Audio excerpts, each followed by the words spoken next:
Hello दोस्तों, welcome to super talks. आज हम आपको ले चलते हैं एक इंटरनेशनल सफ़र पे। आप मेरे साथ ट्रैवल करेंगे इंडिया टू सऊदी अरेबिया।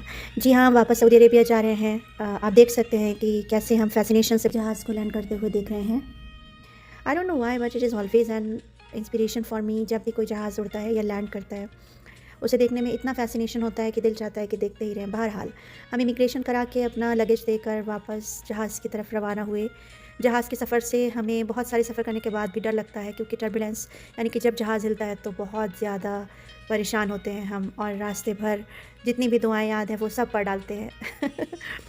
तो देखिए, जहाज़ से बाहर जब हम देख रहे हैं तो अज्ञान एक जहाज़ लैंड कर रहा है। ये ज़िंदगी भी कितनी अजीब है, कितने लोग आते हैं और कितने जाते हैं। सबको लगता है कि वो बहुत इंपॉर्टेंट हैं, लेकिन वक्त उन्हें कितना मौका देता है ये उनकी किस्मत पर डिपेंड करता है। और कितने लोग इस जहाज़ में होंगे जो लैंड कर रहे होंगे या टेक ऑफ कर रहे होंगे, और कितने लोग होंगे जिनके पास कितने काम होंगे, और किसी को नहीं पता किसकी किस्मत कहाँ तक है और किसकी ज़िंदगी कितनी है। तो बस वही शेर याद आता है कि सामान 100 बरस का है, पल की खबर नहीं। बहरहाल हम लोग आसमान में उड़ गए, टेक ऑफ कर लिया हमारा प्लेन। तो हमने देखा नीचे बहुत सारे बादल थे, और कई बार इतनी टर्बुलेंस रही कि एयर होस्टेस बार बार हम लोगों से कह रही थी कि आप अपनी सीट बेल्ट बांधे रहें, ना खोलें, और वेदर बहुत ख़राब है। तो बहरहाल हम लोग बादलों को देखते और दुआएं पढ़ते किसी तरह आसमान में उड़े।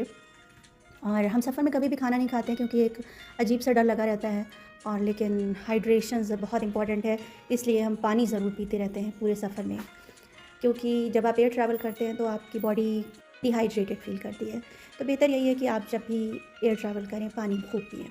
जैसे कि आप देख सकते हैं, ये हमारी कुर्सी के सामने की सीट है। इसके अंदर एक लीफलेट था जिसके ऊपर प्रिकॉशंस लिखे हुए थे कि कैसे हम लोग अगर खुदा न खास्ता कोई इमरजेंसी हो तो हम लोग कैसे अपनी सेफ्टी कर सकते हैं। इसके अलावा ये जो आप स्क्रीन पे देख रहे हैं, ये एक मैगज़ीन थी जिसके अंदर काफ़ी सारी चीज़ें हैं जो आप शॉपिंग कर सकते हैं यहाँ से। 5 घंटे में पता नहीं कब याद आ गया, पता ही नहीं चला।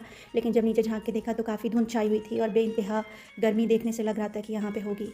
इंडिया का इतना ह्यूमिड मौसम और यहाँ का इतना ड्राई दोनों एक्सट्रीम कंडीशंस हम लोगों के लिए थी। खैर बहरहाल जैसे जैसे नीचे लैंड करते गए, ये सीन हम लोगों को दिख रहे थे, और छोटे छोटे बिल्डिंग ब्लॉक्स की तरह ये बिल्डिंग, सड़कें और कारें दिख रही थी। हर इंसान अपनी भाग दौड़ की ज़िंदगी में इतना बिजी है कि उसे एक पल सोचने के लिए नहीं है कि हमारी ज़िंदगी भी इसी सफ़र की तरह है, और ये बहुत तेज़ी से भाग रही है। और खुदा जाने ये कब ख़त्म हो जाए, कब हम वापस अपनी डेस्टिनेशन की तरफ चल पड़े, कब हम अपनी आखिरी मंजिल की तरफ चल पड़े।